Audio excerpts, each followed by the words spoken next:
자, 변압기는 말 그대로 이 압이라 하는 거 이게 전압이에요. 이거는 변화시킨다, 바꾼다 이런 뜻입니다. 그래서 어떻게 높게 바꾼다, 낮게 바꾼다. 그건 성압기, 강압기가 되겠습니다. 강압기. 자, 교재 61페이지를 보시면은 이렇게 권선을 감았어요. 권선을 감아서 여기다가 전원을 연결했어요. 전원을 연결하고 스위치를 하나 만들었네요. 여기 스위치를 만들어 놓고, 여기도 권선을 감아 놓고 전류계를 연결했습니다. 그럼 선이 끊어져 있죠. 그래서 이게 전류계가 지금 상태에서는 절대로 움직이지 않겠죠. 끊어진 상태. 그래서 여기 스위치를 닫으니까 이 전류계가 움직이더라. 전류계가 움직인다면은 이게 전류가 흘렀다는 얘기죠. 그럼 전류계를 흐르기 위해서는 여기 전압이 발생했다라는 거죠. 이게 이제 변압계 원리입니다. 조건은 뭐냐? 양쪽에 권선을 마주보고 설치를 했다. 권선을 마주보고 설치를 하고 한쪽에 전원을 연결하니까 다른 쪽에 전류가 흐르더라라는 것이 변압계의 원리고, 이 원리를 정리를 하시는 분이 패러데이예요. 그래서 이거는 전자유도 법칙이 기본 원리입니다. 전자유도 법칙. 그래서 유도 기전력 E가 마이너스 L dt분의 di가 마이너스 N dt분의 d 파이 볼트가 되더라. 그래서 얘가 L dt분의 di가 1차식이라고 합니다. 얘를 2차식이에요. 자, 1차식은 얘를 1차식이라고 얘기를 하는 겁니다. 1차. 얘는 2차. 그래서 1차는 보시는 것과 같이 전원이 붙어 있어요. 그래서 1차를 전원척이라고 얘기를 해요. 2차는 이게 전류계지만은 얘가 전류계도 안에 저항이 있겠죠. 부하예요, 부하. 그래서 이거를 부하척이라고도 얘기를 해요. 자, 그래서 1차식에 보시면은 L 했어요. L이라고 하는 거는 뭐예요? 코일을, 인덕턴스. 코일을 이게 어떤 재질로 만드냐에 따라서 자석이 되는데 그 자석의 세기가 달라지겠죠. 그 정도를 나타내는 것을 인덕턴스 L이라고 해요. 그 L은 코일이다 이렇게 보시면 돼요. 1차 코일. 그래서 D라고 하는 것은 디퍼런셜이라고, 변화라는 거예요. 변위, 변화. 그래서 이 디퍼런셜인데, 디퍼런셜이라고 하는 건 미분을 뜻해요. 미분, 변위, 변위량 해서 T는 변화를 얘기를 한다. 시간이 변한다는 얘기예요. 시간이 변할 때 I는 전류니까 전류가 변한다면은 유도 기전력이 발생한다. 자, 2차식을 보면은 N 했어요. N. 요거 N번 감았죠? 코일이라는 얘기예요. 요것도 코일이 시간이 변할 때, 변해야 돼, 얘는. 변할 때 자속이 변한다면은 유도 기전력 E가 발생할 것이다. 라는 겁니다. 자, 그래서 이 전원 측에서, 자, 스위치를 닫아요. 닫으면은 전류 I가 흐르는데 이 전류 I가 이 직류 전원인데 변해요, 안 변해요?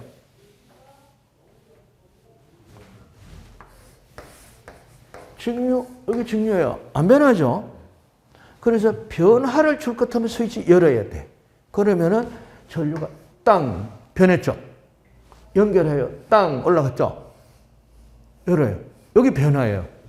그래서 스위치를 누군가가 쉬지도 안 하고 계속 붙였다가 뗐다가 붙였다가 뗐다가 붙였다가 뗐다가 하면은 유도 기전력이 발생을 하고 스위치를 퉁 붙여 놓으면은 한번 전압이 발생했다가 발생 안 해요. 그래, 여기 이제 변압기의 또 하나의 특징이에요. 반드시 전류가 변해야 되는데 누가 이 스위치를 붙였다 뗐다 할 거냐 이거죠. 그래서 요 전원 자체를 요렇게 쓴다면은 스위치 없이 얘가 변하잖아. 교류는 계속 변하잖아. 아, 좋네요. 그래서 기억하세요. 이 변압기의 이상적인 전원은 교류 전원. 직류 전원은 직류 변압기는 없다. 직류 전압기는 유도 기전력이 제로예요. 안 돼요. 자, 그래서 여기에서 V1의 전압을 걸어주니까 여기 저항이 있겠죠. 여기 리액턴스도 있고 전류가 흐르더라. 전류 I1. 자, 여기에 권선을 내가 감았으니까 몇 번 감았는지 알겠죠? N1. 그리고 이쪽에도 N2번 감았어요. 내가 감았으니까 아는 거예요. 내가 만들어서 N2번 하니까 유도 기전력이 발생을 하는데 요거는 2차 쪽에서 발생한 유도 기전력이죠. 그죠? E2. 그래서 부하를 연결하니까 전류 흐르겠죠? 부하 연결하면은 그래서 이게 I2. 자, 여기서 I2 2차 전격 전류라고 하는 거예요. 저항에 전류가 흐르니까 옴의 법칙에서 보이는 IR이라는 전압이 뜨겠죠. 그래서 V2. 자, 이와 같은 것을 뭐라고 하느냐? 변압기의 회로정수라고 해요. 변압기의 V1에서 V2까지 회로정수들인데 어떤 관계가 있겠죠, 얘들이. 서로 독립적으로 존재하지는 않을 거예요. 그 관계를 나타낸 것을 권수 B라고 해요. 권수 B라고 하면서 A로 나타냅니다. 그래서 직류기에서 A는 병렬 회로수지만은 변압기에서 A는 권수 B예요. 그래서 A는 어떤 관계가 있는지 알아보니까 V2분의 V1은 E2분의 E1이 관계가 있고 N2분의 N1의 관계가 있는데 전류는 바뀌더라. 자, 이 변압기에서 가장 중요한 식입니다. 이 관련해서 시험 문제는 빠질 수가 없죠. 그래서 이 식을 반드시 기억을 하셔야 됩니다. 권수 B의 식이다. 그래서 사실은 이건 전압비고 이것도 전압비인데 얘가 권수 B죠. 얘는 전류 B의 역수. 그래서 이 네 개씩이 붙었으니까 뭔가를 하나를 이름을 해줘야 되는데 얘 이름으로 대표식인 거예요. 권수 B. 자, 이렇게 해서 권수 B에 대한 것을 말씀을 드렸는데 이 식 네 개 중에서 가장 중요한 식은 사실은 예식이에요.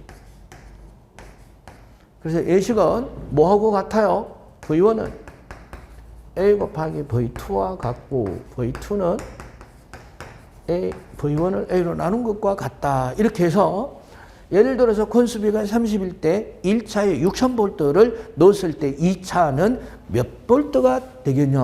200볼트. 이렇게 해서 이게 문제예요. 문제. 요런 문제에서 자, 변압기에 대한 원리와 회로 정수에 대해서 제가 말씀을 드렸어요. 63페이지 권수 B까지 말씀을 드렸고 자, 변압기에서 강하율에 대한 것을 잠깐만 제가 설명을 드립니다. 자, 이렇게 저항이 3개예요. 저항 3개를 연결했습니다. R1, R2, R3. 자, 그래서 저는 V볼트를 연결하니까 10A가 흘렀어요. 그래서 직렬 연결이 되어 있죠. 직렬 연결은 전류가 같다라는 걸 배웠습니다. 그래서 V1은 어때요? ohm의 법칙에서 I 곱하기 R이죠. I 곱하기 R이니까 10A에 이옴이 10A에 걸렸으니까 20V. 그리고 R2는 3ohm에 10A가 흐르니까 30V. 그리고 ohm은 10A 흐르니까 50V. 50V. 합하니까 이게 100V네 라는 것을 알았습니다. 100V. 자, 그러면은 잘 보세요.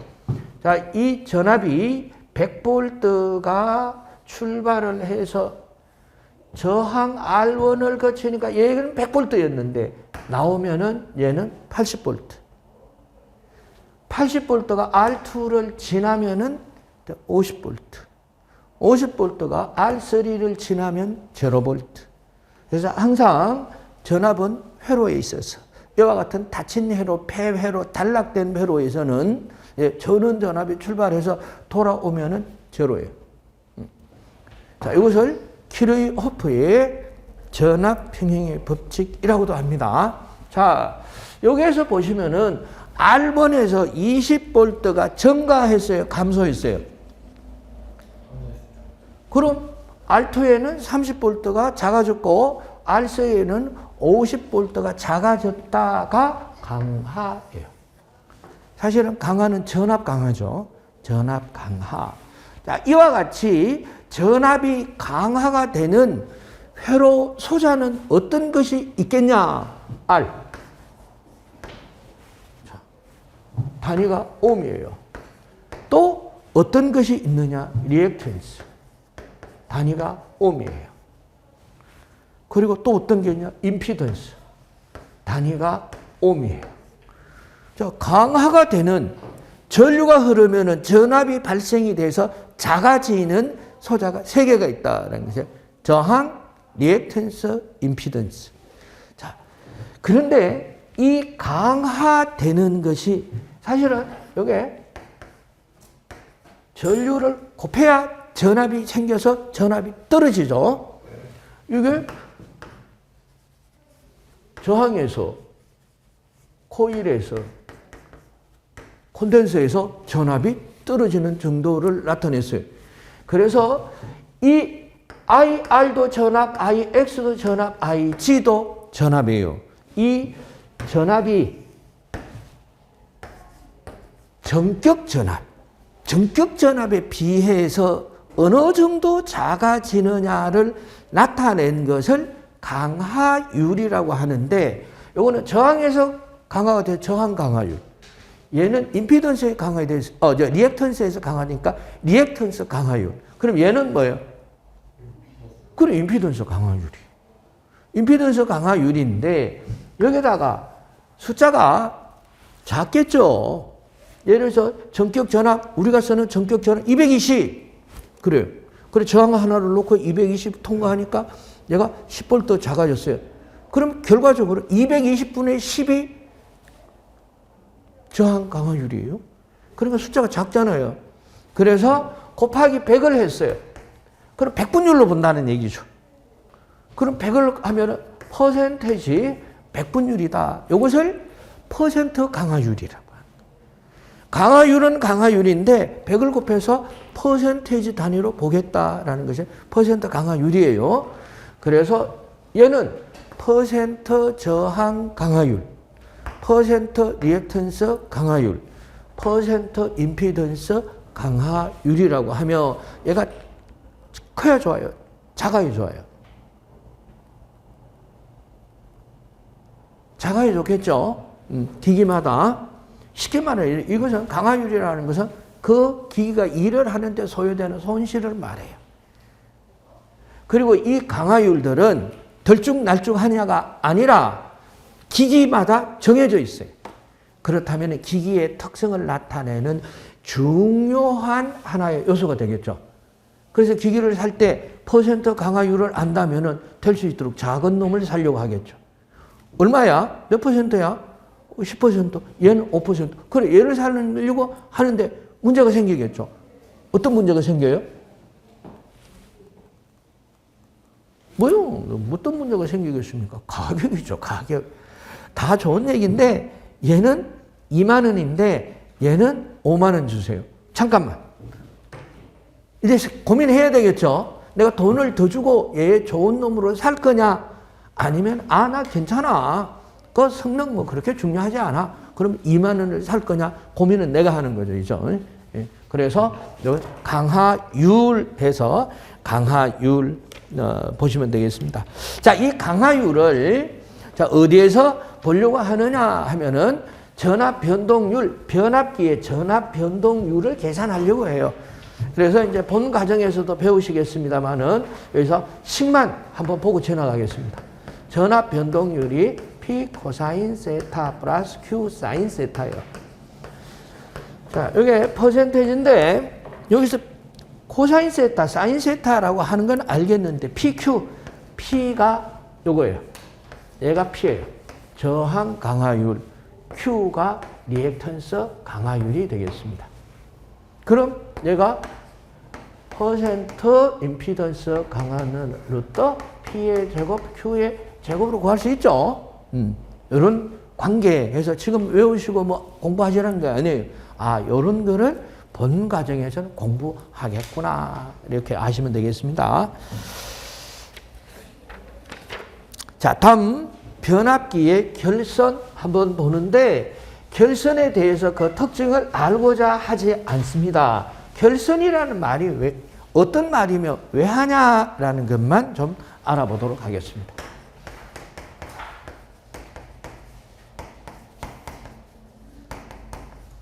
자, 변압기 해서 변압기는 권선을 마주보고 설치를 해서 같은 통에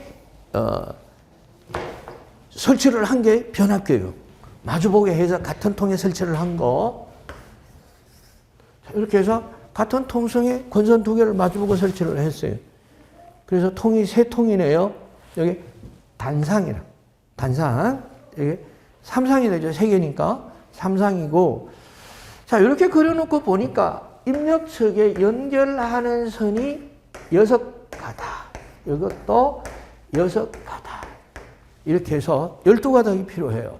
자, 이렇게 연결이 돼서 어디까지 와야 되느냐 해서 수십 킬로, 수백 킬로를 우리 수용갈, 전기 수용가에 와야 돼요.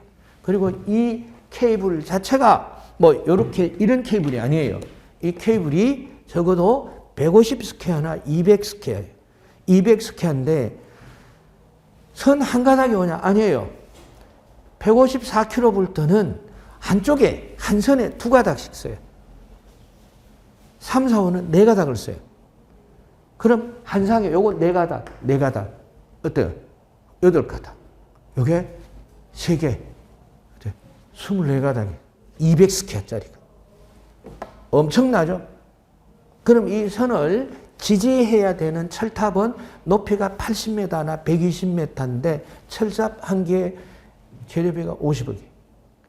이런 철탑을 400m나 600m 간격으로 수십 킬로, 수백 킬로를 연결해야 돼. 엄청나죠?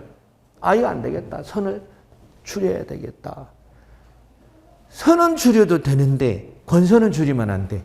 권선이 3개, 입력측이 3개, 출력측이 3개라는 것은 어떤 일이 있어도 바뀌면 안 돼. 그래서 하나, 둘, 3개, 하나, 둘, 3개.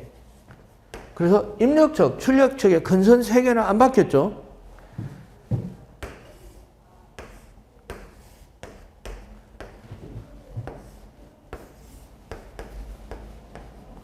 자, 이렇게 하니까, 이렇게 해서 연결을 하니까, 어때요? 6가닥이 3가닥으로 줄였죠.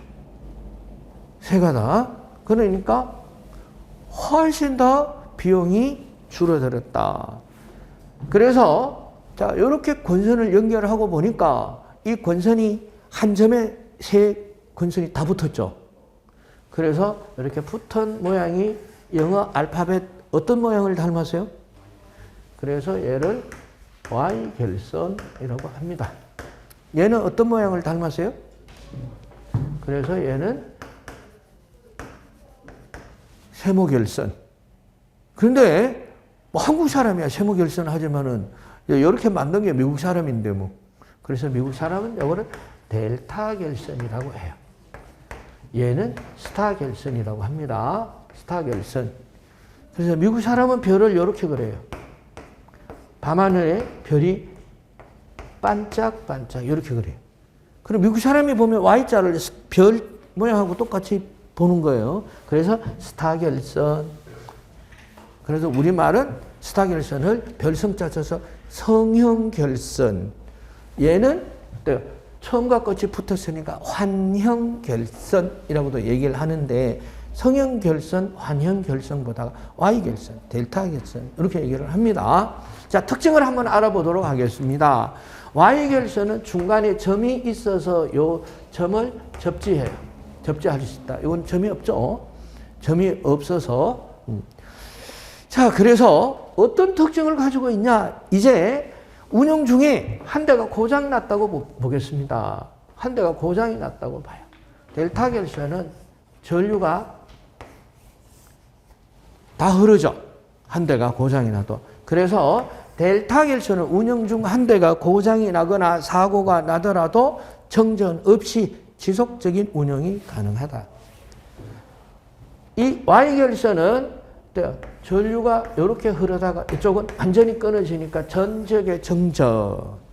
그래서 Y 결선은 대신에 중점이 있어서 중점을 접지해서 높은 전압에 안정하게 운영할 수가 있다. 델타 결선은 운영 중 한 대가 고장이 나더라도 중단 없는 전력 서비스가 가능하다.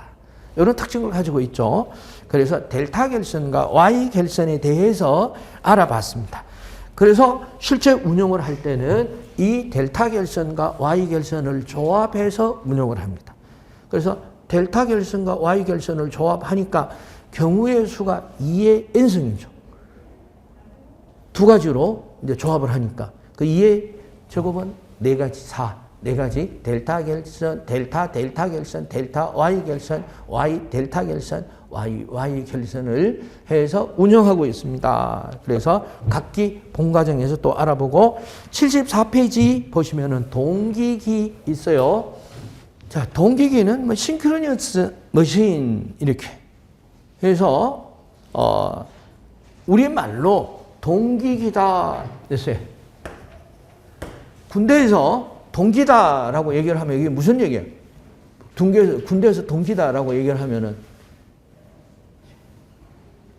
같은 날 입대했다는 얘기죠. 그래서 사실은 군대에서 동기보다가 더 좋은 건 없죠. 그래서 같은 날 이제 입대 날짜가 같다, 입대 시기가 같다라는 얘기입니다. 동기. 자, 영어로 보시면 synchronous 해요. 영어 뭐 철자, 이거는 전혀 시험에 안 나오니까 신경 안 쓰셔도 돼요. 우리가 올림픽에 보면은 싱크로나이저라는 이런 경기 종목이 있어요. 여러 명의 선수들이 물속에 가서 음악을 듣고 같은 동작을 해요. 같은 동작. 얘는 동기는 같은 입대 날짜. 여기서 같은 동작. 같은 여기.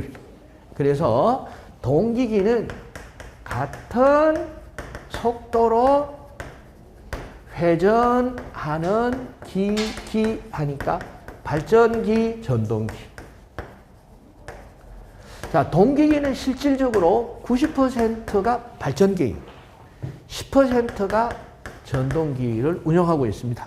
그래서 대부분이 동기기다 이러면 발전기를 얘기를 하지만은 전동기도 있습니다. 자, 그렇다면은 같은 속도라고 했으니까 같은 속도가 뭐냐? 속도라는 것은 숫자, 넘버를 회전수로 나타냅니다. 거기에서 어떤 회전수냐? 회전수는 회전수인데 동기 회전수다 해서 NS, 싱크로니어스에 S를 붙여서 속도를 NS라고 하며 얘는 P분의 120 곱하기 F RPM으로 나타냅니다. 동기기에서 동기 속도를 아느냐 모르느냐가 50%. 동기 속도를 안다 그러면 50% 다 한 거예요. 그래서 요거는 반드시 암기하고 계셔야 돼요. 어떻게 NES는 P분의 120F인데요. P는 극수를 나타내고요. F는 주파수를 나타내는데 2극 60Hz는 3600rpm이요. 4극 60Hz는 1800rpm. 4극 60Hz는 1800rpm입니다. 여기까지 외우셔야 돼요. 그래서 동기기에서 반드시 암기하셔야 되는 첫 번째 식입니다. NES는 P분의 120F인데요. 2극 60Hz는 3600rpm. 4극 60Hz는 1800rpm. 여기서 4극 60Hz가 표준이다. 가장 많이 사용하는 기기다. 자, 이렇게 해야 동기기에서 50%를 알았고, 앞으로 공부하게 될 유도기는 동기 속도를 모르면 유도기는 안 돼요, 아예. 자, 그래서 어려운 거 없죠. NES는 P분의 120F 해서 2극 60Hz라는 2분의 120 곱하기 60 하면은 3600이 나온다는 얘기겠죠.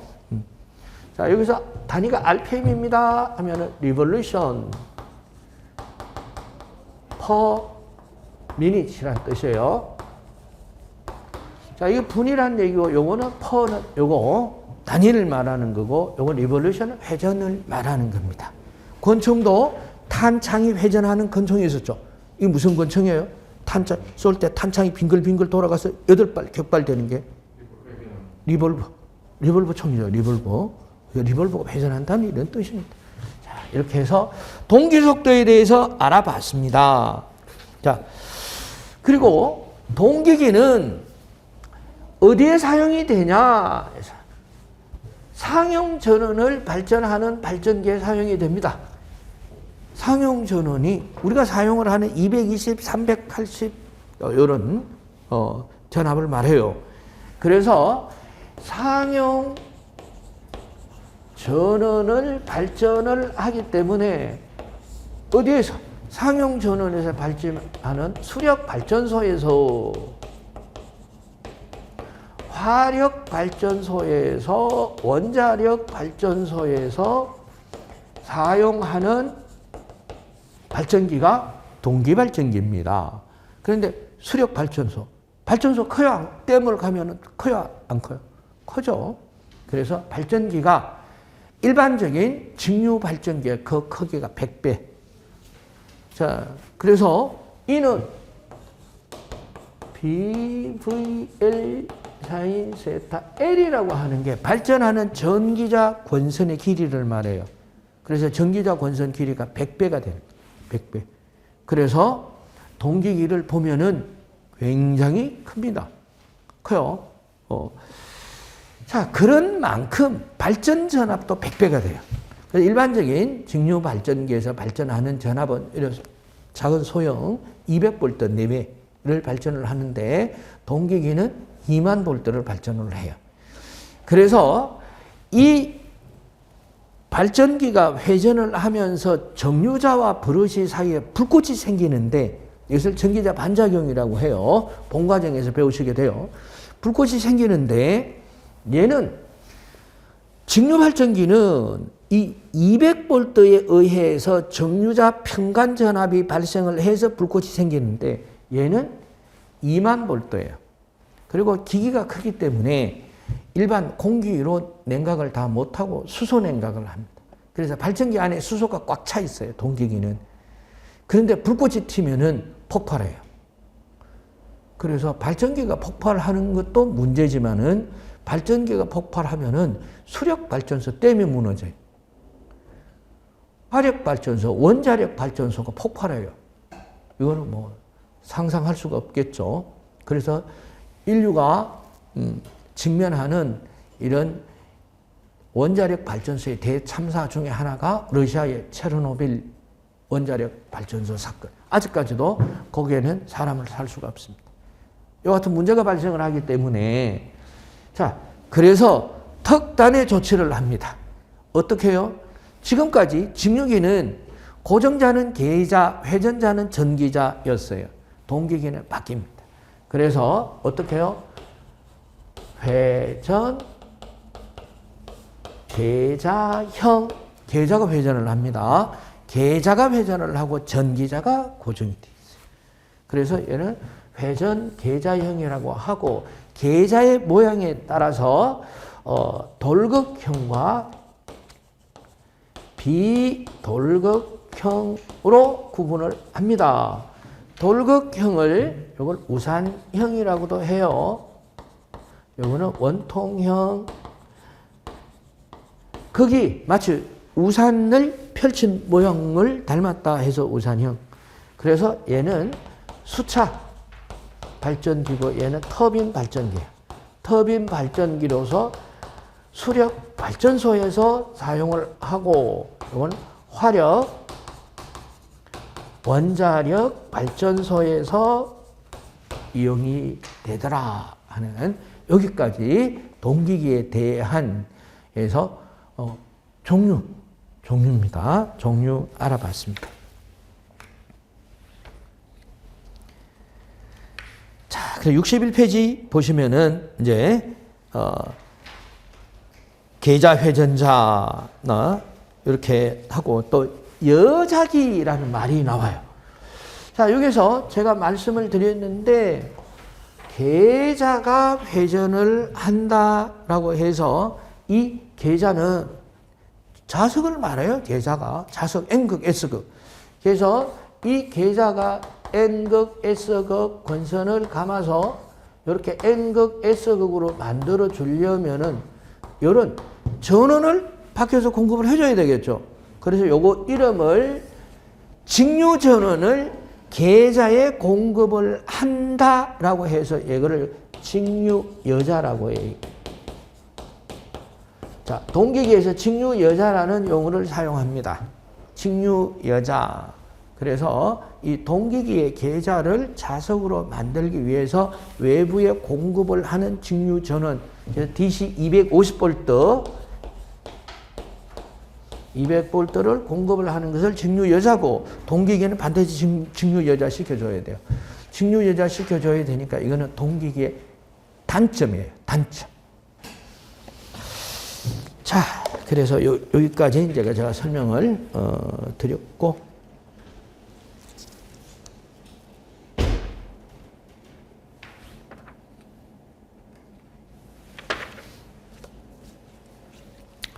자, 63페이지 보시면은 동기기의 특징에서 단락비라는 것이 있습니다.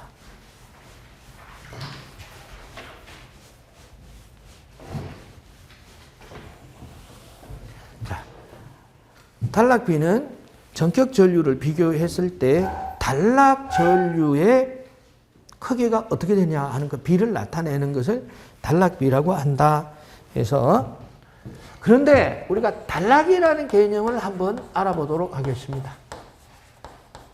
예, 단락이라는 얘기를 많이 써요. 기계에서도 단락, 그리고 어디에서 전력공학에서도 단락 이런 얘기를 해요. 그냥 들으시면 돼요. 교재에 없으시면은. 예. 자, 단락이다라는 것을 알아보도록 하겠습니다.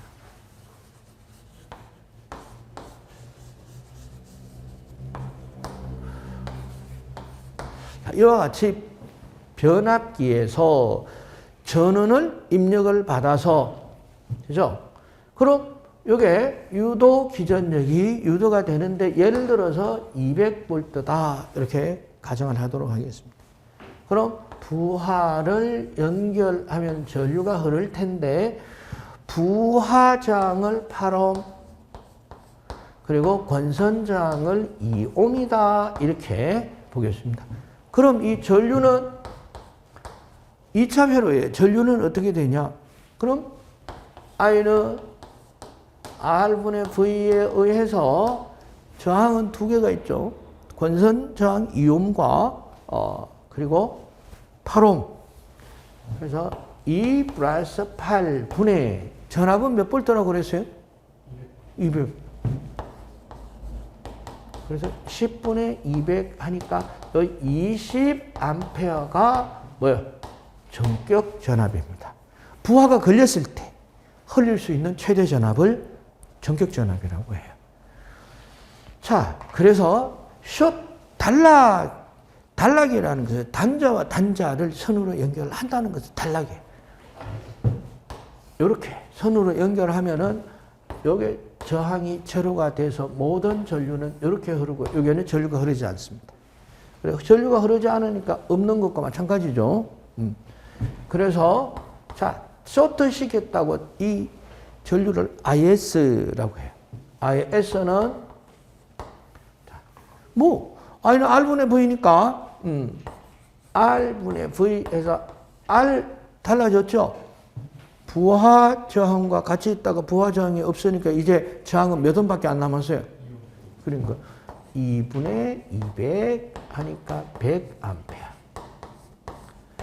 자, 20A가 흐르다가 단자를 선으로 연결하니까 100A가 흘러요. 그럼 20A가 흘릴 수 있는 최대 전류의 5배 전류가 흐릅니다. 그럼 대부분 타버리죠. 네, 바로 탑니다. 그래서 쇼트 시키면은 이렇게 타는 이유가 여기에 있어요. 단락 전류가 많이 흘러서 그런 거예요. 허용 온도를 초과해서. 그래서 이 상태가 지속이 되면 권선을 타겠고 옆에 다른 물질이 있으면 불이 붙겠죠. 전기화재. 단락을 시켰을 때. 자, 그러면은 전기화재가 발생이 되는 이유. 누가 선으로 연결하지도 않았는데 볼까요? 자, 이런 이 단자들이 사실은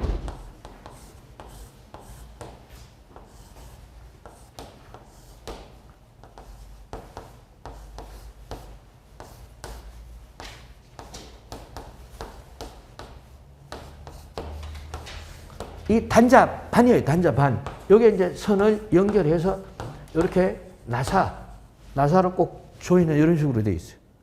완전히 분리가 됐으니까 전류가 흐르지 않죠. 그런데 얘가 이렇게 설치해 놓고 나서 1년이 지났습니다. 변함이 없겠죠. 2년이 지났어요.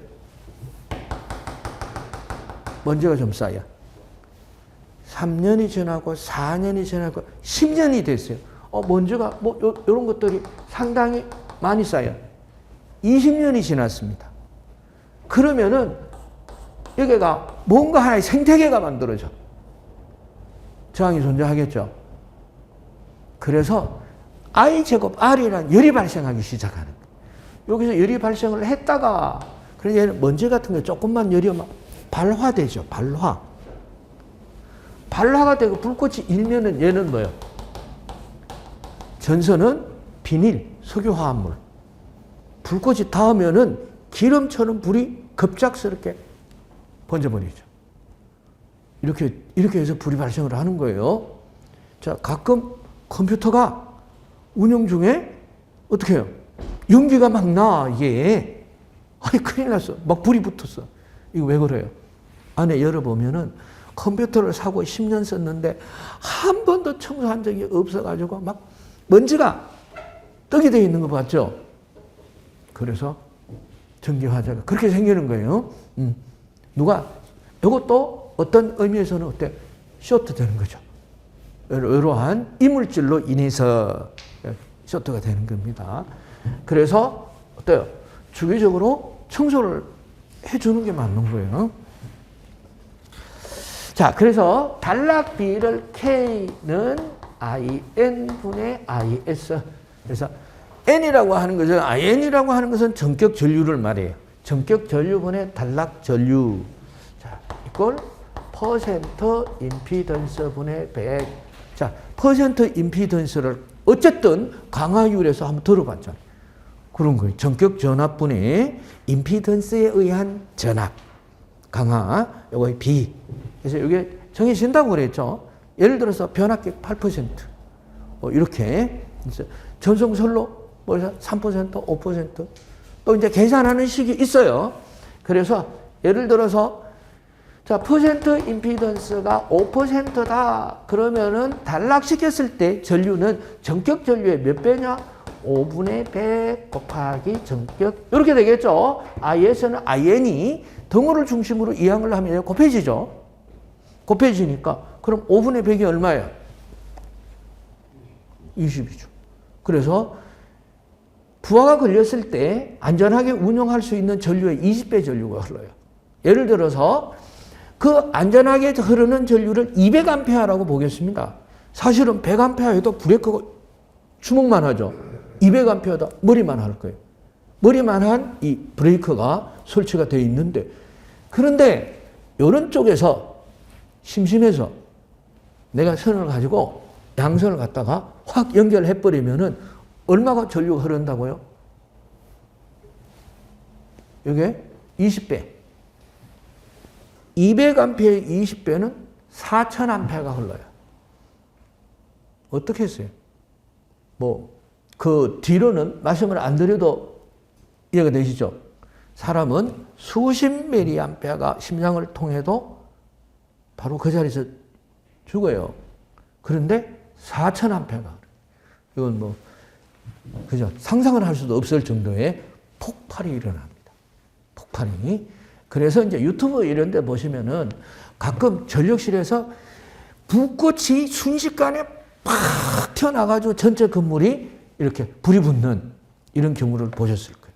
이게 바로 단락사고예요. 그런데 이렇게 일어날 건 10년에 하나도 없죠. 그죠?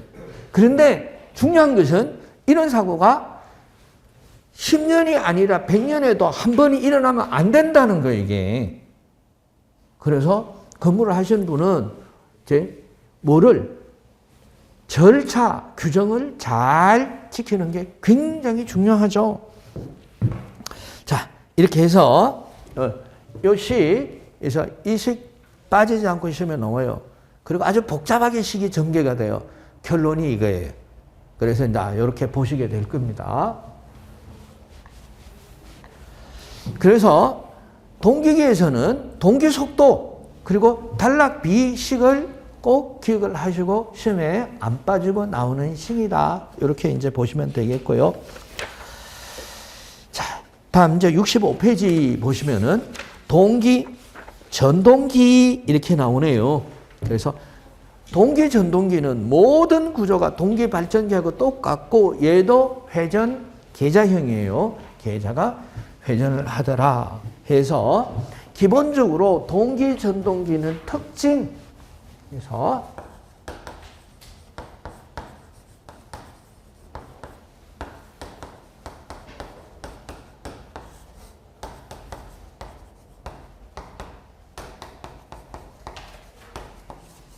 자, 해서 장점, 단점을 합하면 특징이 돼요. 그래서 이제 특징에 대해서 이제 들어두시면 돼요. 특징, 첫 번째,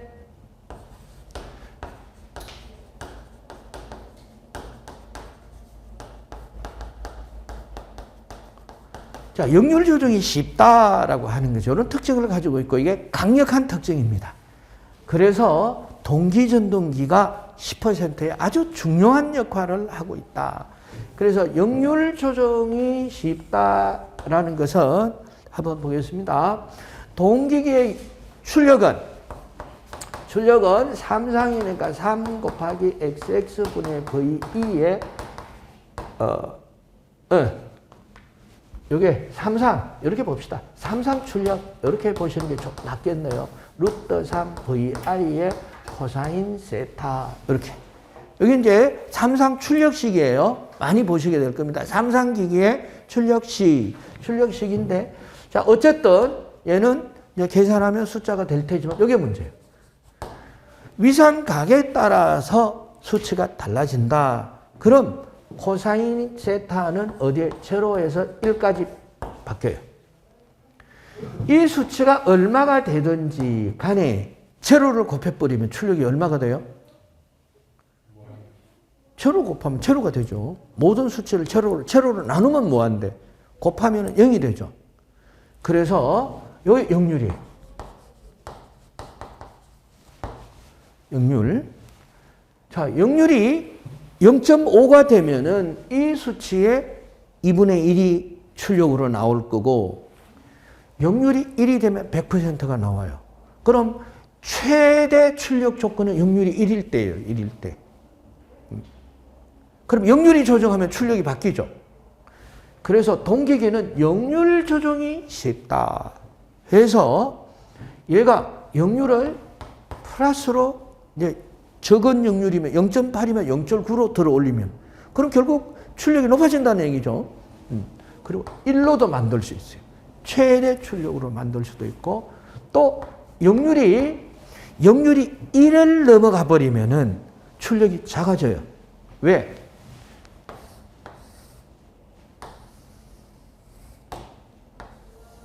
이렇게 요게 제로에서 제로보다가 역률이 높거나 낮으면은 출력이 어때? 다 떨어져 버리죠. 그래서 요게 각도가 제로일 때가 최대 출력이 1이 되는 거예요. 1이. 그래 역률은 높아도 안 되고 낮아도 안 돼요. 자, 그래서 역률을 필요에 따라서 그래서 낮으면 높여주고 높으면 낮춰주고 그래서 1로 운용할 수 있는 것이 동기 전동기니까 그래서 동기 전동기의 별칭이 동기 조상기라고 합니다. 그런데 조상기 이렇게 얘기를 하니까 이게 무슨 얘기인지 잘 모르세요. 그래서 조속기 이렇게 보겠습니다. 속이라는 거는 속도를 말하죠. 그럼 속도를 조라고 하는 건 조종한다. 그래 속도를 조종하는 것을 조속기라고 해요. 영어는 거버너라고 얘기를 하는데 조속기. 그럼 조상기 하면은 여기 상이라는 것이 위상 역률을 말해요. 그럼 위상을 조종해서 역률을 바꾸는 것을 말하는 거죠. 그래서 동기 조상기라고 얘기를 합니다. 그리고 두 번째는 NS 정속도로 회전한다. 동기기는 동기 속도로밖에 회전하지 않습니다. 동기기가 동기 속도를 이탈하게 되면은 못 써요. 세 번째, 이제 효율이 좋다. 자, 단점은 첫 번째, 난조 발생이 쉽다. 자, 난조는 시간이 지남에 따라서 출력이 진동하는 현상을 말해요. 그런데 원래 상태로 돌아와, 난조는. 그런데 이 진동하는 이 동안에는 열이 발생해요. 권선에. 그래서 난조가 반복이 된다면은 권선을 열을 가하는 거하고 똑같아요. 권선을 풀 속에 집어넣었다가 뺐다가 집어넣었다가 뺐다가 이런 거 똑같아요. 그럼 어떻게 돼요? 나중에는 자꾸 이렇게 집어넣었다가 뺐다 집어넣었다가 뺐다 이러면 어떻게 돼요? 이 권선이 타버리죠. 타버리면은 출력이 진동을 하다가 원래의 상태로 돌아가지를 못해. 이제 완전히 고장이 난 거예요. 그래서 이것을 원래 상태로 돌아가는 건 난조, 못 돌아가는 걸 탈조라고 얘기를 합니다. 자, 그래서 난조가 발생을 하고 기동 토크가 작다, 토크가 작다, 제로다. 자, 여기서 이제 전기 기기나 또는 전력이거나 다른 것을 공부를 하시다가 뭔지 몰라도 제로 1은 시험에 나와요. 제로 나왔죠? 제로 시험에 나오는 거예요. 다시 말해서 동기 전동기의 기동 토크가 얼마냐? 얼마예요? 기동 토크가? 0. 기동 토크는 기동을 하는 처음의 회전력을 말해요. 그래서 동기 전동기는 절대로 혼자 회전 못한다라는 거죠. 그럼 누군가의 도움을 받아야 되겠죠. 그게 기동기입니다. 기동기. 자동차도 시동 안 걸리죠. 자동차에는 그래서 반드시 뭐가 있어야 돼요? 시동할 때 반드시 선행해서 돌아가는 게 뭐예요? 그렇죠. 스타트 모터. 그게 이제 통칭으로 세로 모터라고 하는 스타트 모터가 있어야 돼요. 스타트 모터가 엔진을 돌려줘야 이제 그 뒤로부터는 엔진이 자기가 회전을 해서 동력을 만들죠. 그전에는 절대로 엔진이 시동이 안 걸려. 그리고 얘도 그런 스타트 모터 같은 게 있어야 된단 말이에요. 그게 어떤 거냐라는 게 시험에 나오겠죠. 그리고 세 번째, 직류여자가 필요하다. 직류여자 말씀을 드렸어요. 동기기의 계좌를 자석으로 만드는 데 필요한 직류전원. 그러니까 직류전원이라는 게 없잖아요, 사실은. 직류전원, 그래서 뭐를 쓰냐? 직류 발전기를 붙여줘요. 거기다가, 그래서 이렇게 해서, 동기 전동기의 특징 알아봤습니다.